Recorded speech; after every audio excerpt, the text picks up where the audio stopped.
All right, all right, all right. Welcome in Two Toilets, Two Titles once again. This is episode number 14 of season number 1. I am your host, John Sheps. You can find me on Twitter at Coach Sheps. And next to me is my guy, Justin Stevens at JustinFF_. Justin, what's cooking? Hey, what's happening, John? Not too much, man. It's a beautiful day. I got a nice little run in this morning. I showered, but I still got that like residual sweat that won't stop. So Yeah. I'm hoping that I cool down a little bit because the heat index says it's going to get pretty hot today. Yeah, I didn't get much sleep last night. I went through.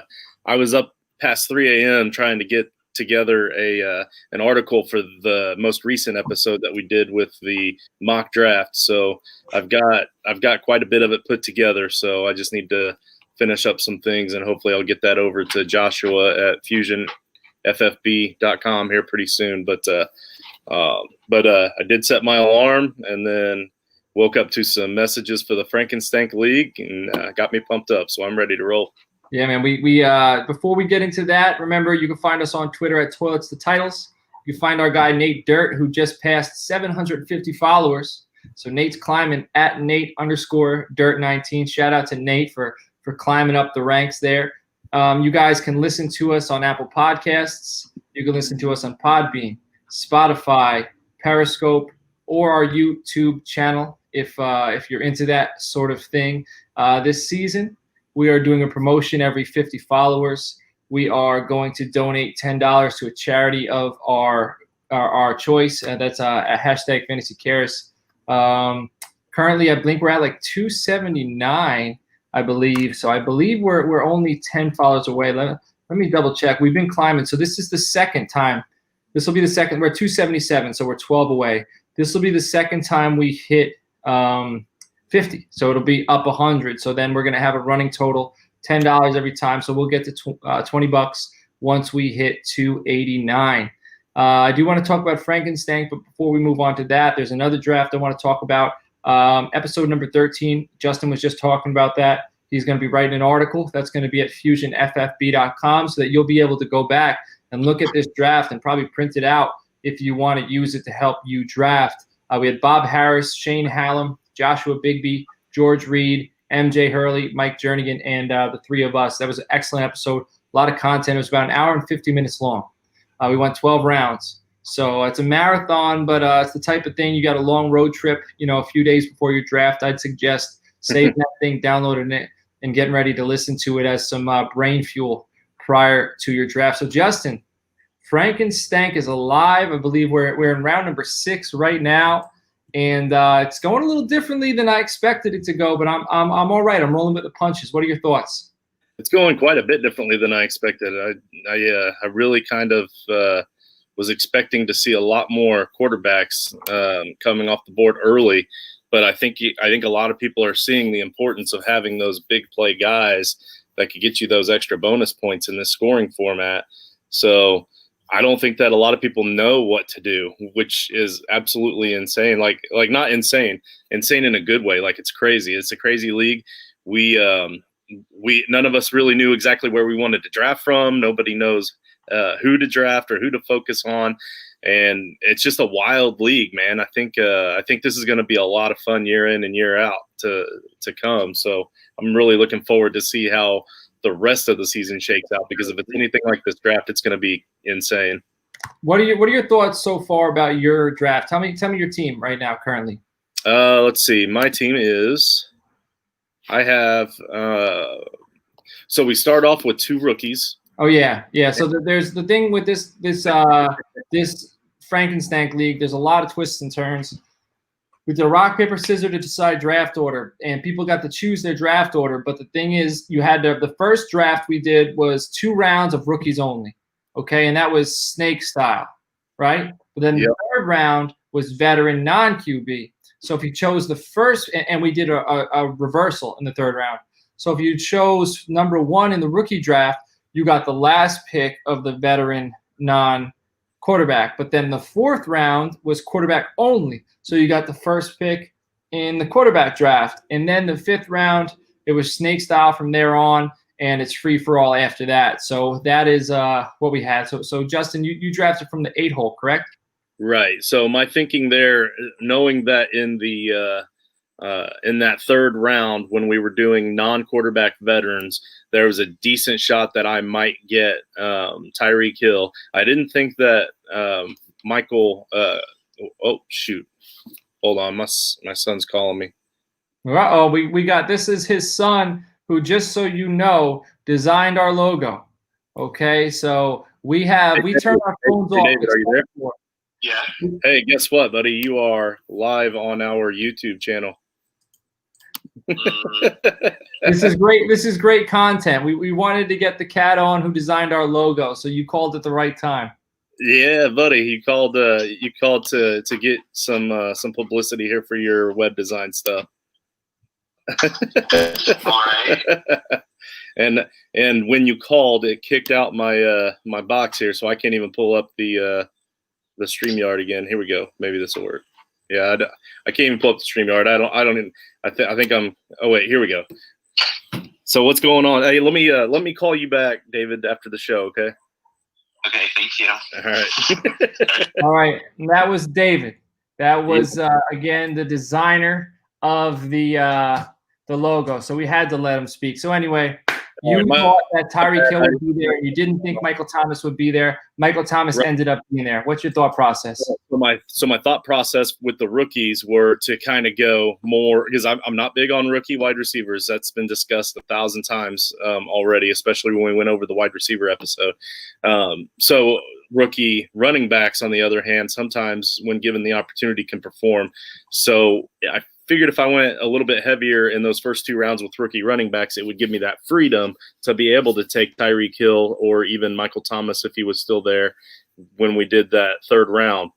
And that's exactly what happened. I got Zach Moss in the first round with that 8th pick, and then in the 7th pick in the second round, I was able to get Anthony McFarland, which McFarland is just a guy. He's just at that point in the rookie draft, everybody's a coin flip. But my thought process was, with James Conner's history with cancer and this COVID stuff going on, I know they still have a little bit of time left to determine if they're going to sit out. I know the smart play for him, for his health, for James Conner, is to sit out. And I think that Anthony McFarland would then be possibly the best back in that backfield. That's why I went with those 2 as my rookie picks. And then I was very fortunate enough in that third round to get Michael Thomas. I couldn't believe that he fell to me. So with our 4th round picks, when we could only take veteran quarterbacks, all the top guys are gone by the time it got to me with the 8th pick. So my process, I had it narrowed down to about 3 or 4 guys, but really 2 main guys at that point. And for me, the tiebreaker was that I already had Michael Thomas, so I went with Drew Brees. You get bonus points for big plays.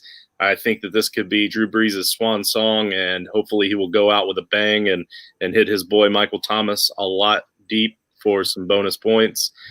Then let's see, it would be, which round would it be after that? That was 4. So my 5th round pick, I went with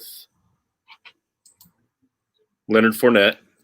So again, just thinking big plays there. And also, if you look at the bonus video on YouTube that I just did with the Jacksonville Jaguars, Leonard Fournette was like 90th overall in points per opportunity last season, but yet he was 9th overall in fantasy points per game. I mean, he gets all the opportunity there. There's nobody there that's going to take any opportunity from him. So if he can show a positive regression in his points per opportunity, and then also he only had averaging 8 touchdowns per season his first 2 previous seasons, then I think that if he can get closer to that 8 touchdown average, and then also that will bump up his points per opportunity, and that'll make him back up to where he could be maybe even a top 5 running back again. And I got him at probably, like, I don't know which running back, but it was more of an RB2 level value for a guy that could possibly be a top 5 running back. And then on the way back in the 6th round, after already having Drew Brees, I'm thinking super flex. I think I need to get my second quarterback. And the quarterbacks are starting to dwindle. There's only a few guys left that I would really like in this format. And I went with Ryan Tannehill for that big play possibility with A.J. Brown, thinking I could get A.J. Brown in the next round. But Steve is up now, and he already texted me last night and said that he's most Oh, likely. he picked, bro. There was an update. There was an update while you were talking. Garoppolo went, AJ Brown went, and Derek Carr went. So what I say before we recorded, I wouldn't be surprised if your uncle takes Jimmy GQ. Jimmy GQ goes, and because I was hoping that something like that would land to me. I need another quarterback. So my draft, I got 7th pick and rookie draft. DeAndre Swift fell to me, so I'm hoping. That's my RB2. I'm hoping. We'll see. After that, I went Brandon Ayuk. I think he's I know I kind of went against the brand. I've been talking up Laviska Shenault, and your uncle gave me some heat for that. I took Ayuk over Shenault. I'm thinking, right away, this year in particular, with Debo hurt, Ayuk will step right into that role, and he should get a lot of targets early on. So those were my 2 rookie picks. Quarterback only, I went Matt Ryan, who I think with big play bonuses with Julio and Calvin Ridley. I think he was one of the top 5 fantasy quarterbacks last year in this league. So give me Matt Ryan, 7th quarterback overall. Then I went heavy wide receiver, monster play. I got Tyreek Hill. I took Chris Godwin. So there's bonuses for big plays, and there's bonuses for lots of catches. So Tyreek Hill, big plays. Chris Godwin, lots of catches. And then Amari Cooper is my wide receiver 3. And that guy has a monster week every other week. So I can afford, I can live with his games where he's going to get 2-3 points. But he's going to, as my wide receiver 3, I'm okay with that because with the big play bonuses, that guy can take a ball for 60 like that. And then now with CeeDee Lamb on the other side and Michael Gallup taking some attention away, I think this year might be one of his best. So that's where I'm at. I got 3 wide receivers. You can flex 2. So it's 2 flex, and one of those flex is a super flex. So I got my 3 wide receivers. I need another quarterback. Need a tight end. Need a running back, possibly. I got a wide receiver pretty high. I told Justin about that prior to the show. I'm not going to name drop, but I might actually go that route and get a 4th wide receiver. Well, it'd be a 5th because I got Ayuk, but this is another guy with lots of targets, and I think they can carry me because in this format, all I got to do is I play Justin week 1. So all I got to do is win week 1, and then I can grab a quarterback. It's almost like a vampire league or a Dracula league or whatever they call it. You could snipe a player from another guy's roster. The way that we're doing it, because it's a Frankenstein league, is you're building Frankenstein. So you can only take 2 quarterbacks because that's all you can start. So once you've taken 2 quarterbacks, that's it. You can only take 2 running backs, or you can take 4 running backs because of the flex. You basically build a starting lineup. But after week 10, because you only start 10 guys, there's no more picking. So you got 10 weeks, hopefully, to take, and not too much give. That's what I'm hoping for. So I need to make it through week 1, and then I can get a better starting quarterback. So that's our Frankenstein update. We're in the 7th round. The 7th round just started. We have 3 Australians in the league, and they're all listeners of the show. And they're great dudes. And we have a little bit of breaks in between certain picks because they go to bed like when we're at 11 a.m. So then we get like a 4 or 5 hour break, and then they wake up, draft for a few hours, and we all go to bed, so on and so forth. So we're rolling a little bit, but we got nothing but time, drafting. If we really wanted to, all we would have to do is get 14 guys to commit to staying up for like 48 hours. We could probably that's it. You can get it done. Joshua just asked if the schedule is set, and yes, everybody plays because there's 14 owners. Everybody plays all 13 teams once, and the playoff format is submitted into the bylaws. I haven't updated the playoffs on the site, but the format's on the bylaws, and that's the way the playoffs are going to be run. So everyone plays everybody once. So it worked out perfectly. Yeah, and John, Nate, and myself all play each other like within the first 2 or 3 weeks or so. Right. So and it is random. It is random. So it's like, what's the chances of that, Right. Yeah. 2 of us are going to be screwed right out the gate. Right. And one of us is going to be a monster. So maybe there's a little collusion going on. Maybe if I play you and I play Nate, if I win both, it's like I'm creating a monster. Those are the odds that I would have agreed to, John. Yeah. We got a little collusion going on in the background. We've been secretly we secretly set up the schedule perfectly so that one of us can create a monster team early. All right, so that's the Frankenstein Stank update. And Joshua, who's in the YouTube chat currently, go to his website, fusionffb.com. you'll see on his site the rankings we discuss along with his rankings. So on our show, we've been talking about me, Nate, Justin. We had Joshua in there. Well, he adds us to his rather when we go on his site. So then there's 4 of us. It averages out. Excuse me. So you want to go there. Running back, quarterback, wide receiver, single season. Today we're going to be talking tight ends. So we're going to be wrapping up our rankings because we're not going to talk defenses or kickers. So Justin, why don't you get us started, my friend? So we went relatively chalk with the first 4 picks here.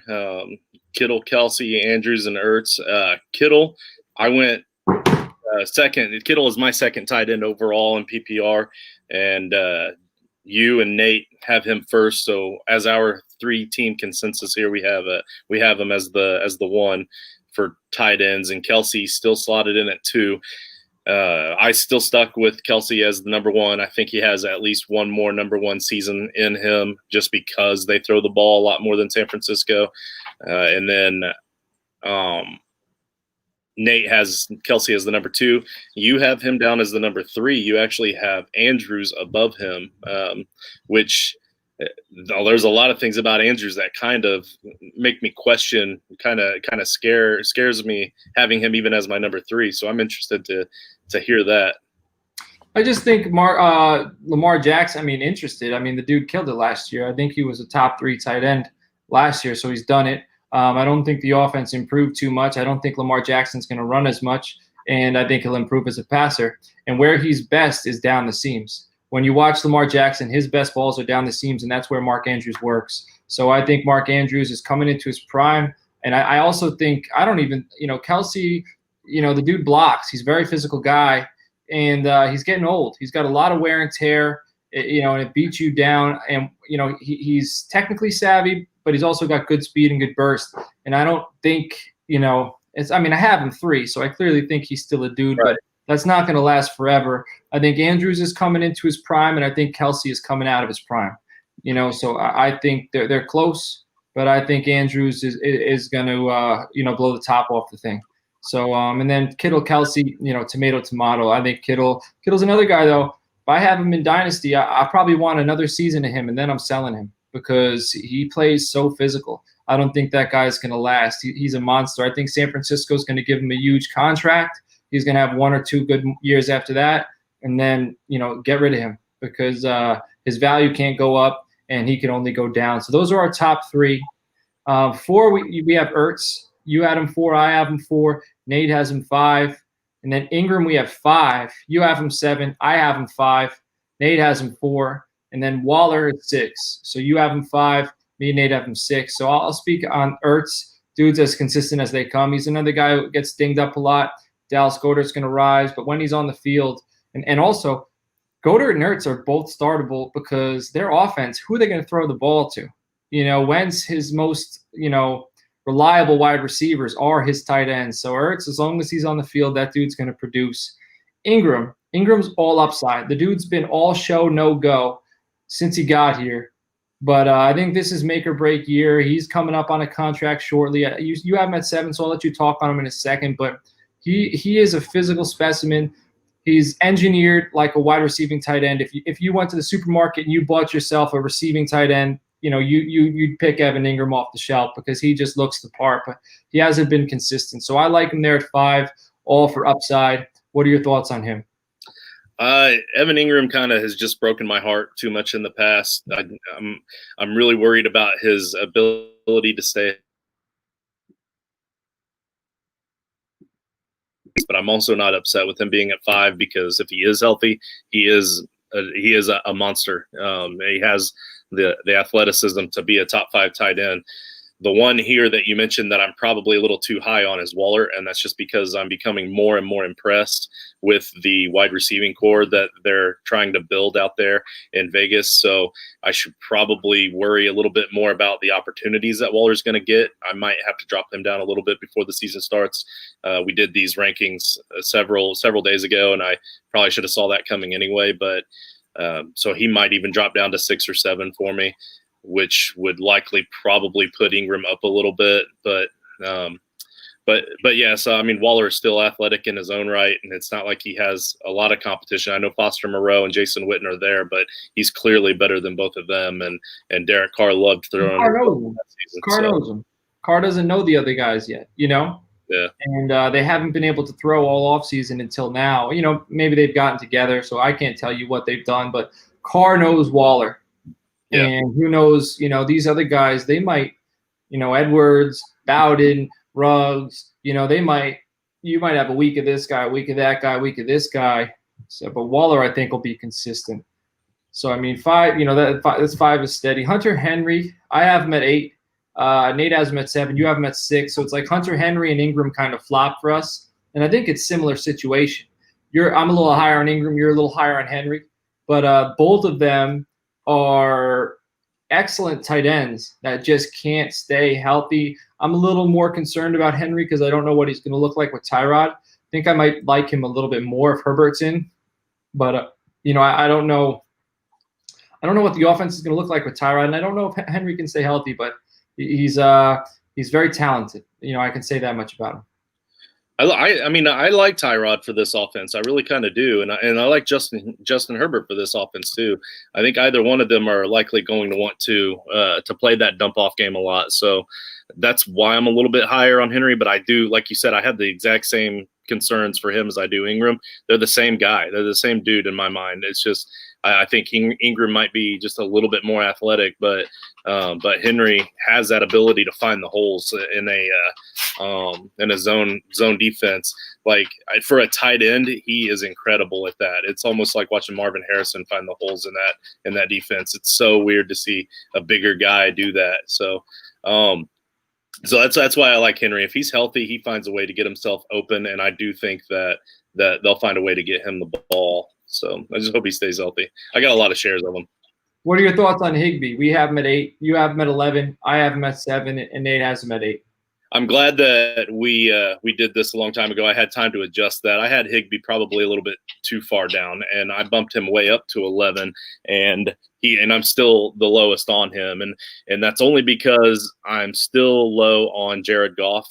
He hasn't played the same since they've not allowed coaches to talk to their quarterbacks within 15 seconds of the play clock. I don't think that he's good at pre-snap reads, but that's coachable too. He could have worked on that in the offseason. He could have gotten better. So I could completely be missing on Goff here.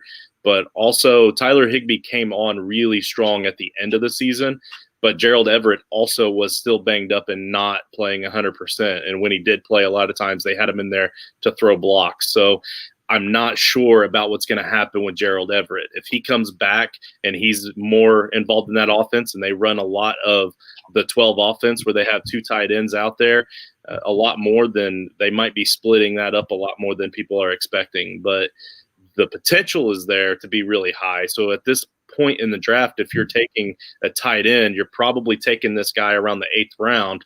That's not bad value. So I've got no issue with him being 8th on this list. There's just too many question marks in my mind for him. So I'm down a little bit on him.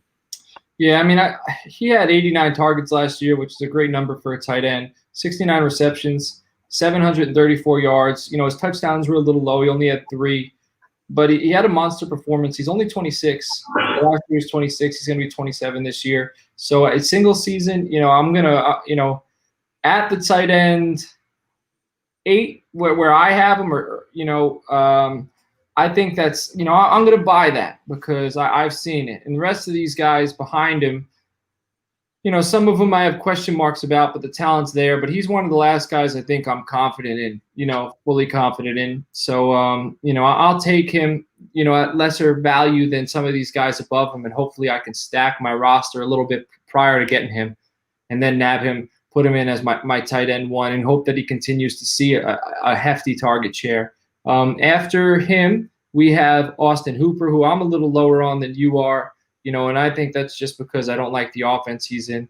You have him at 9, I have him at 12, and Nate has him at 10. So what are your thoughts on Austin Hooper?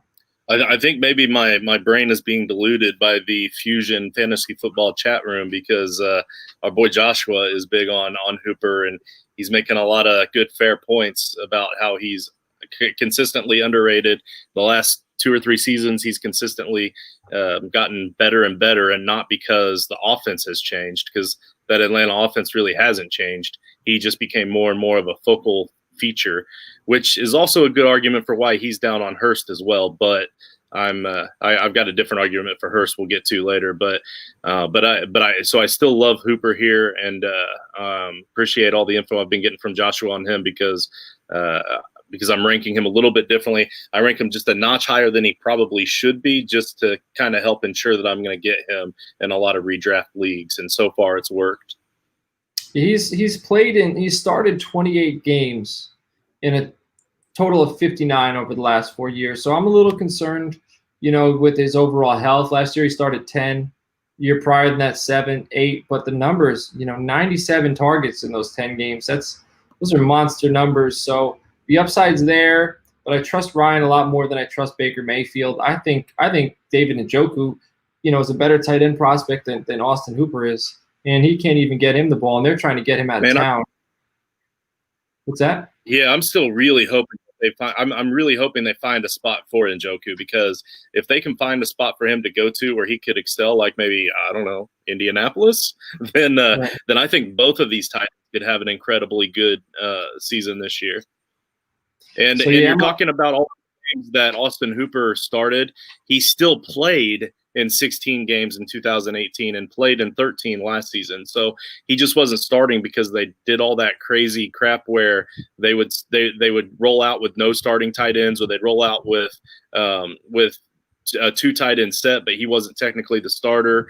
They changed the way they did that offense so much with their tight ends, and honestly, it was kind of holding him down more than it was helping him. So, so he's still relatively healthy. Like, he's kind of like T.Y. Hilton. Like, he'll be banged up and he'll be hurt, but he's still playing. Right. All right. So we had Hooper at 9, and then Noah Fant. Nate has him at 9. I thought I would be the highest on him out of all of us. I have him at 10. You have him at 13. This guy is all upside. I know they drafted Albert Okwuegbunam, who was Drew Lock's tight end at Missouri, and he was a pretty high sought-after prospect 2 years ago, and then last year he kind of fell off. But I just, Noah Fant came on strong down the stretch. He had 66 targets, 40 receptions, starting 11 games, 562 yards. It just seemed down the stretch. I started him in a few leagues, going into the playoffs. I think this guy's ascending. He's going to be 23 this year. I think Drew Lock should get a little bit better. He's got, help on the outside with Judy and Sutton. So I think, if I wait, I feel pretty good about getting, Noah Fant, as a tight end too, who has tight end 1 upside. He's going to be one of my favorite players to watch as he gets older. That athletic skill from that position is going to be it's going to be fun to watch. I'm looking forward to it. And if Drew Lock can continue to improve right along with Font, and that offense, as young as it is with all those rookies and young players, that offense could really blow up. Oh yeah, Drew Lock could blow up. He could have a. I mean, if these guys have big years, he's got to have a big year, right? So. Right. He's definitely on the watch list for this season. After that, we got Mike Gesicki. I have him at 14. Nate has him at 14. You have him at 10. What are your thoughts on Gesicki? So Gesicki is big. He's athletic. He can catch, which is a positive for a tight end. He has decent blocking ability, so he's going to be on the field. I think his field opportunities are going to be 100%. I think he'll be on the field. He'll be Greg Olson when it comes to being out on the field. So if he's on the field, he's going to get the opportunity. And I'm still not confident that Preston Williams is going to come back.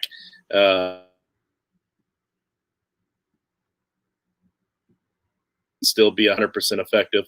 So I think Gesicki is going to be more apt to be a part of the game plan. And I just really like him. I really like Gesicki.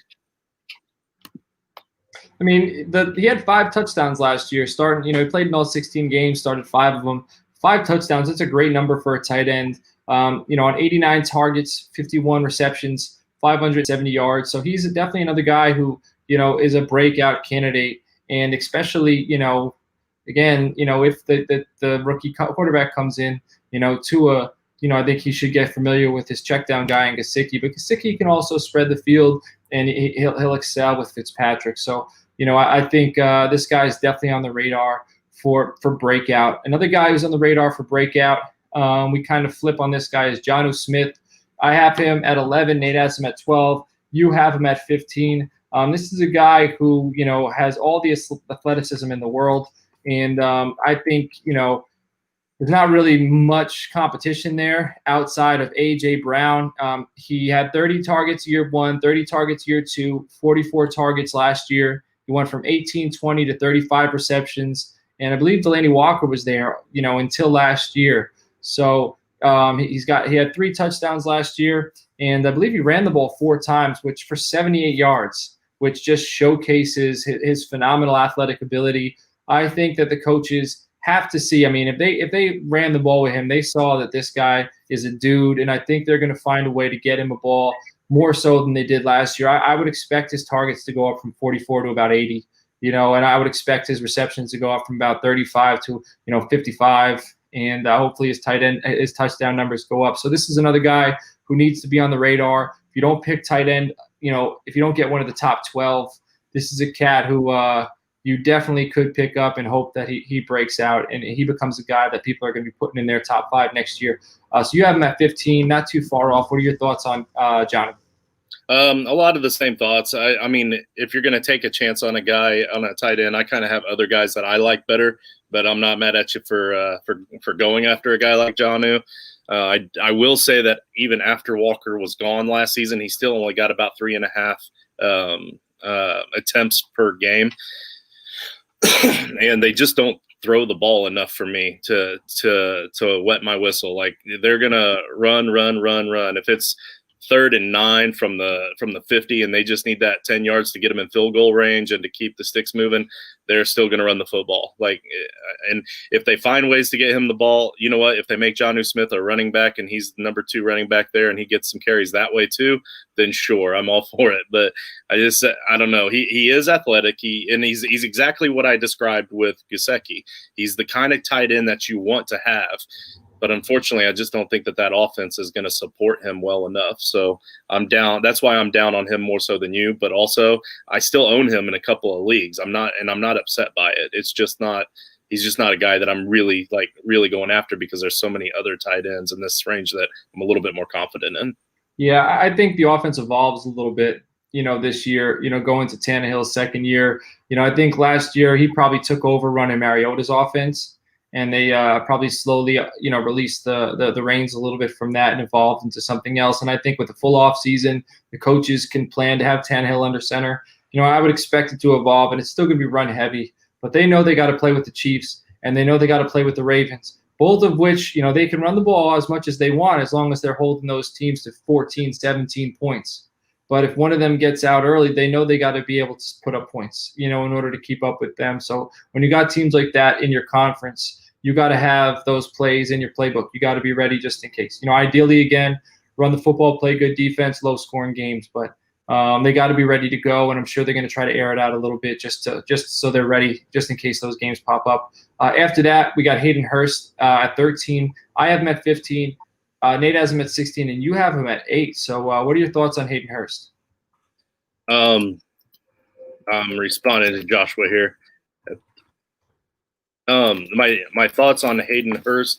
Okay, yeah. So I kind of teased that a little bit earlier. So my thoughts on Hayden Hurst is that as the number 2 guy behind Andrews last season, he played extremely well. He was a streamer for a lot of people towards the end of the season and was getting a lot of opportunity and doing really well with it as well. So now he's going to be the number 1 guy. And I get that with Hooper being gone, that doesn't necessarily mean he's going to slide right into that Hooper role and get those Hooper points. But at the same time, somebody needs to be that tight end in that offense, and he's going to be the guy. He's going to have the opportunity. And again, for me, for tight ends, it's about who's going to be on the field, who's going to get that opportunity. And the Falcons throw the football. They throw it probably a little bit too much, and I don't think that's going to change with Todd Gurley back there. I mean, it might change a little bit, and Gurley's going to get more out of the backfield as well, so that's something to consider. He's a better receiving back than Devonta Freeman was. So So there's an argument to be had there, but overall, I kind of like the opportunity that Hurst is going to get there, and that's why I'm probably a little bit too high on him. I like Hurst. I think he's a good receiving tight end. I think he does everything good, but I don't think he does anything great. That's fair. Except blocking. He's a great blocker, and he's tough and physical. They do have a cat, Jaden Graham, there, who right now, our lads has him as number 3 on the depth chart, but he played, I think, when Hooper went down. He started a few games. He only had 9 receptions, but he had 149 yards and a touchdown, averaged 16.6 yards per reception. I think you could see Jaden Graham. He's 6'4", 250 pounds. He's a good athlete. He's more of that vertical threat. And I think they'll be, I think Hurst will be the guy. But I think when they're looking for the big play from the tight end, I think you're going to see a little more of Jaden Graham.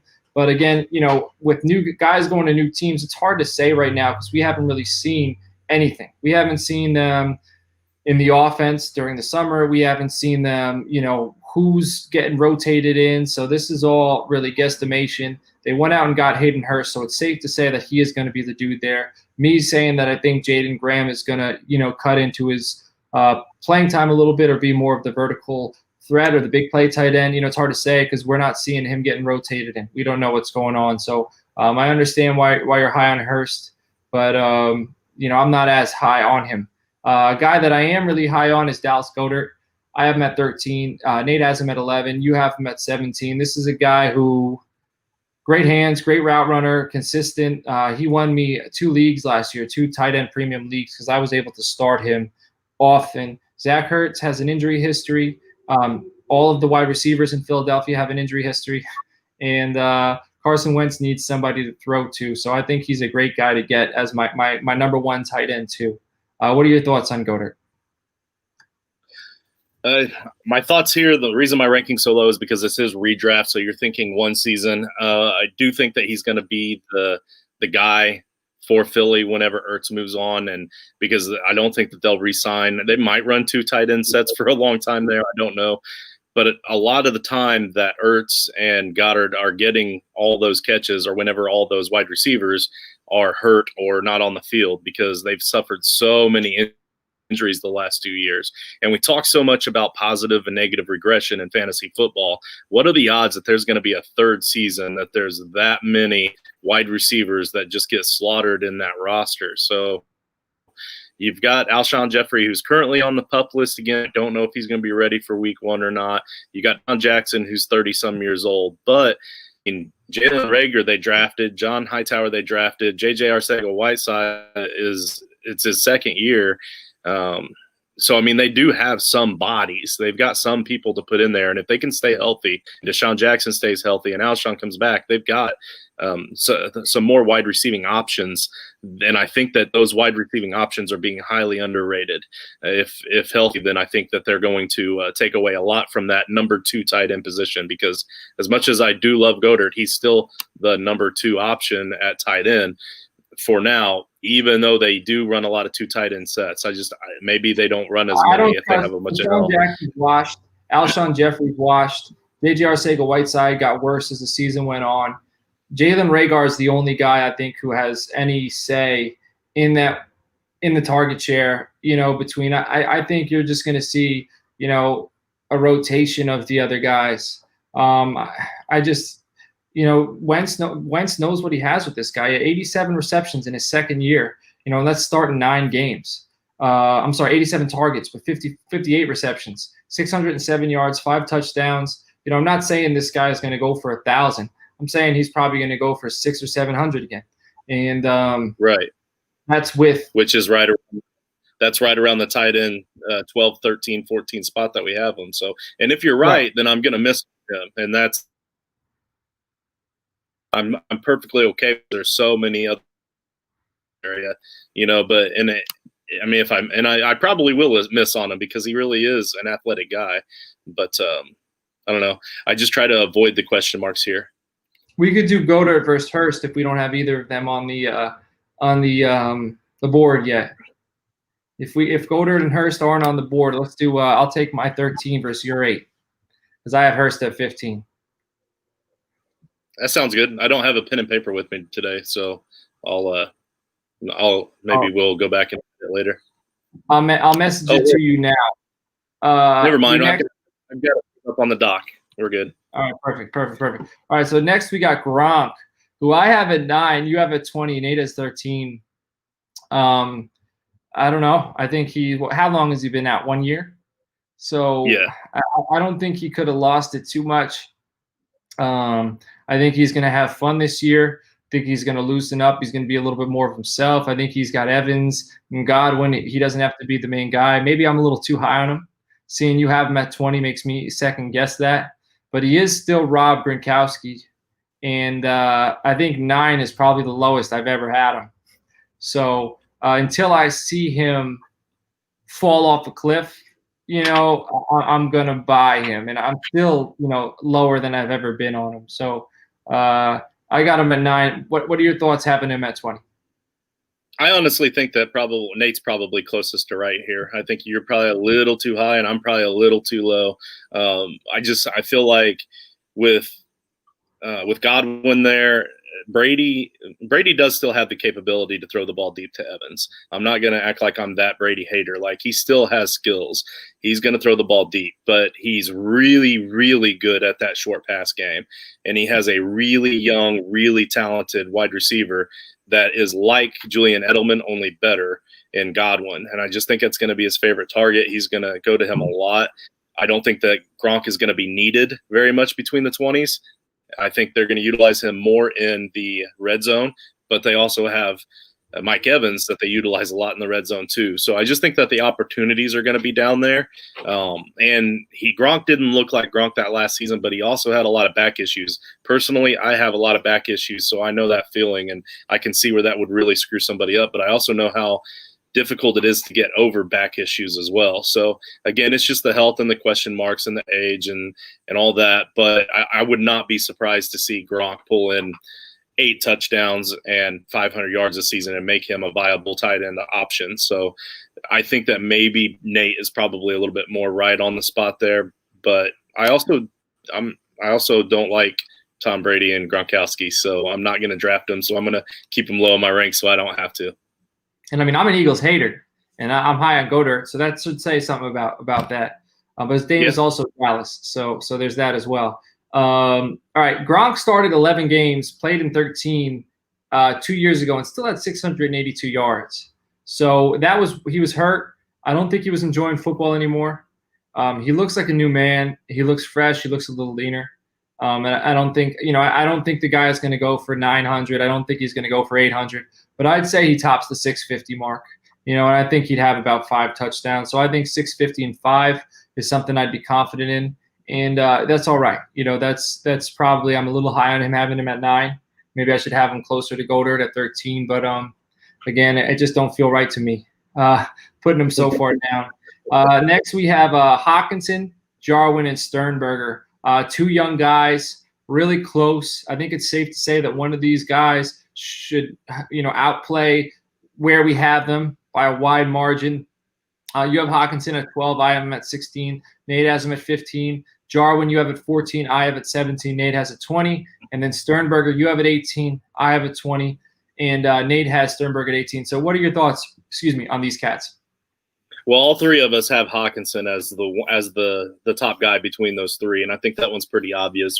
With Stafford coming back during the Stafford games, Hawkinson did look much better, and they did start to build a decent rapport there with each other after Stafford went out. Hawkinson's numbers actually didn't change, though. That was the surprising thing, as for him being such a young tight end to have such a well-balanced beginning with Stafford, and then Stafford to go out, and Hawkinson's numbers were virtually identical across the board, even with the backup quarterbacks.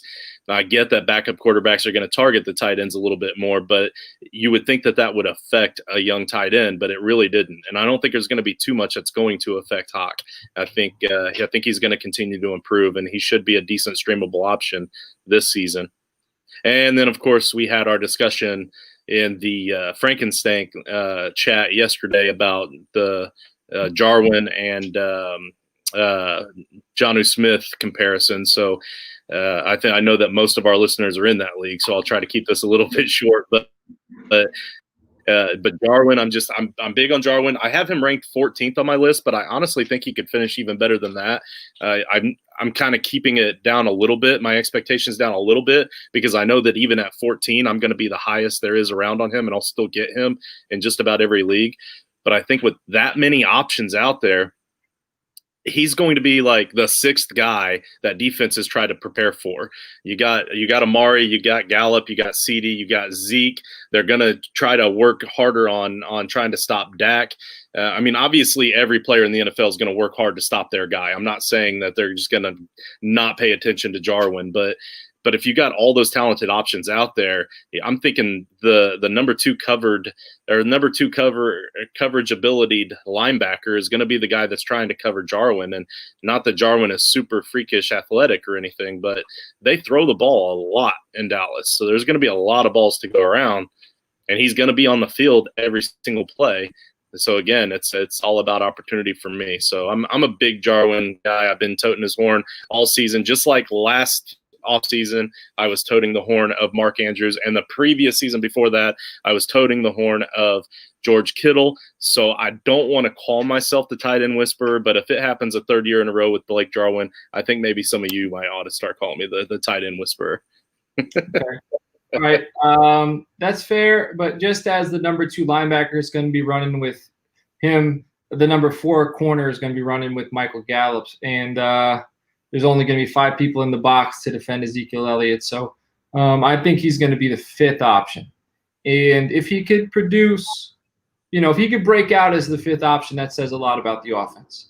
And I would love that, because that would mean they put up, huge numbers. And Joshua brought up a fair point too, that typically if you're going to be a really good tight end, it's going to be on a team that has a very shallow wide receiving core. So I will give him that for sure. He's right on that, but I don't know.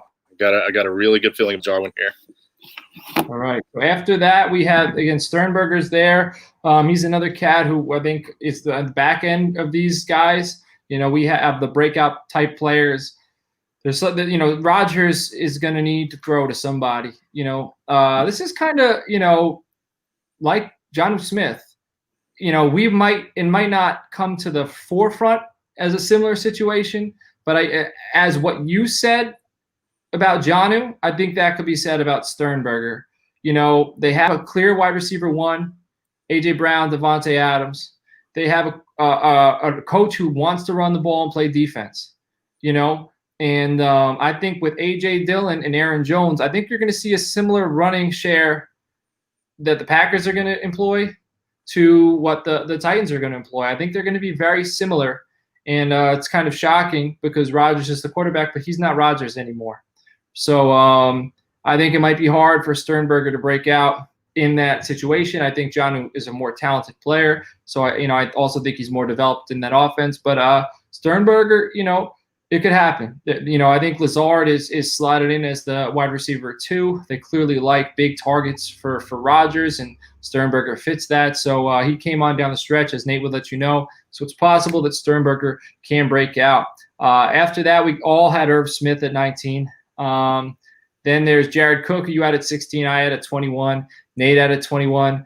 Dawson Knox, you had at 23. I had at 18. Nate has at 17. Irv Smith, they're saying, is the wide receiver 2 right now in Minnesota, with Diggs gone and with Justin Jefferson a little banged up. So let's see what Irv Smith looks like. Jared Cook's getting a little old. I don't know. I'm not buying that cat.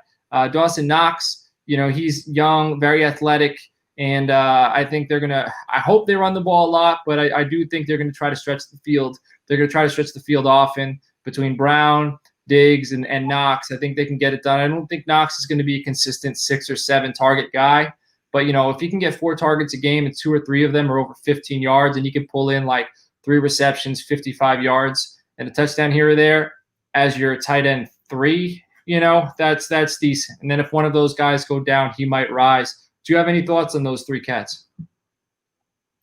Not really. The only one that I'm a little bit higher on than you guys is Jared Cook, and honestly, that's just the Drew Brees factor, his swan song, and We've already talked about it. I should probably stop saying that term because it's getting kind of annoying. But with it being potentially his last season, Jared Cook is still a big option for him. I think Emmanuel Sanders helps open up that middle of the field a little bit. So I think that's going to keep him possibly viable for another season. But I really agree with what you said about Cook.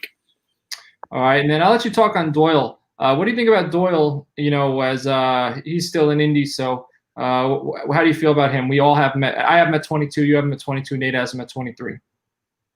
I loved him before they got Burton, but once they brought Trey Burton on from Chicago, and you think about his history with Frank Reich, because in points per game anyway, Burton's two best seasons were his 2 seasons in Philadelphia with Frank Reich there. So, and I believe that Frank was the offensive coordinator or something like that, but so he brought him here for a reason. He had to have brought him here for a reason. I still think that Doyle's going to be the guy. But again, it's all about opportunity. And if Burton's there and he likes him well enough that they run a lot of 2 tight end sets or they split time, then that opportunity is going to go down. And it scares me from Doyle now. So, but on the back end of it, I've got Doyle at 22, but I got Burton at 25, and Burton then now becomes a guy that you can get even after the draft, because nobody's drafting that guy unless you live here in Indianapolis. But if nobody's drafting them, then you can pick him up and stream him throughout the season pretty easily in my mind. I had a lot of Burton shares, in Dynasty. So after last year, I thought he'd come into Chicago and he'd be the tight end 1 and he'd take a step. So I still think he's talented, but I need to see him healthy. And I need to see him get the targets. But he could be a sleeper. Burton could be a big time sleeper. Ian Thomas, I liked him coming out of Indiana. You have him at 21. I have him at 24. Nate has him at 24. He's an interesting guy to know in Carolina with Greg Olsen gone. So, I think Ian Thomas needs to be on your radar. Chris Herndon, he's a guy who I was pretty high on in New York. You have him at 27. I have him at 23. Nate has him at 22. He just hasn't been able to stay on the field and hasn't been able to produce consistently. But, coming out of Miami, he had a lot of upside. So he's a guy who needs to be on the radar. Another tight end from Miami we have right behind him. Talented as all hell, but he hasn't been able to put it together with Baker Mayfield. Njoku, you have him at 24. I have him all the way down to 29. That'll change if he goes somewhere else. And Nate has him at 26. Eric Ebron, who's in Pittsburgh. You saw him in Indy. You have him at 26. I have him at 25. Nate has him at 28. Let's see how he looks. They got some decent wide receivers out there, and I think Chase Claypool is out there, so he's like a wide receiver tight end type. So he might go ahead of Eric Ebron, but he's a guy like these are all streaming options that you need to keep an eye on. Trey Burton we spoke about earlier. You have him at 25. I have him at 30. Nate has him at 27, and then Kyle Rudolph. I had him at 26. You have him at 34. Nate has him at 25. So Herndon, Njoku, Ebron, Ian Thomas, those are all guys that are streaming options. Rudolph, he might be at the end of his rope. Burton, no idea, really what's going to happen. And Jack Doyle, not sure what he's going to look like. So do you have anything to say on any of those last guys we mentioned? No, I think the only moral of the story here is if you don't get a top guy that you really like earlier in the draft with tight end, just wait, because we have this huge section in the middle that is full of guys that we like between Higbee and Hooper and Font and Gesicki, Jonnu, Hurst, Goddard, Gronk, Hawk, Jarwin. Like all these guys are guys that could all potentially be tight end 1s that all have high potential. And then later in the draft, we just went over Ian Thomas, Herndon, and Njoku, Cook, Irv Smith and Sternberger and Jarwin again, like all those guys, again, guys that could potentially have huge potential. So, and you're throwing darts this late in the draft at tight end anyway. So just pick up 2 or 3 of those guys and see what happens. All right. Well, that wraps it up for the tight end episode. And we've done our rankings. During the season, we'll probably do buy sells for the week. We'll probably try to, talk about waiver wire pickups. We'll do some rankings. So that'll all come. But this is it for our August pre-draft single season, ranking to try to help you out going into your draft season. Go back, listen to episode 13. Again, it's a long one. It's an hour and 50 minutes, but there's a lot of great content on there. A lot of great analysts. We tried our best to bring as many minds together as possible so we can give you some different perspectives and point of view. We'll keep you guys posted on the Frankenstank League. That's been a lot of fun. We're currently at a standstill and Aussie's on the clock, and it's midnight. So we started, our first draft pick came in at 9 a.m., and now the Aussies are going to bed, so we probably won't have any more picks for about 8 hours. And then we'll all go to bed, and it'll just happen over and over and over again. All right, Justin, you got anything to say before we head out, my friend? Yeah, if this all works out right, then you'll be able to see right here episode 13 where we did that mock draft, and then right down here will be like a little button that you can hit to subscribe. Please give us that subscription. Please leave us your comments. Give us that thumbs up, because that thumbs up is really important for us. Unless you don't like us, and then just send us a DM on Twitter, and we'll fix it. Okay, we'll do our best to work on it. We'll fix it. Go follow us on Twitter at Toilets to Titles, at Coach Sheps, at JustinFF_, at Nate_Dirt19. Follow us on YouTube, like he said, Apple Podcasts, Podbean, Spotify. If there's something we're not on that you want us to get on so you could listen to us easier, DM us on Twitter. If you have a draft question, a trade question, you could either add us and we can respond to it that way, or you could DM us if you don't want your friends to see it and you want to keep it on the DL. We'll get back to you. We really, appreciate you guys, wanting our opinion to be, relayed to you. I appreciate that. So we will definitely get back to you, and we'll let you know which one of us is the one giving you the advice. So if it doesn't work out, you can bash that. So Justin, as always, what should we do, my friend? Hey, just love each other. Just love each other.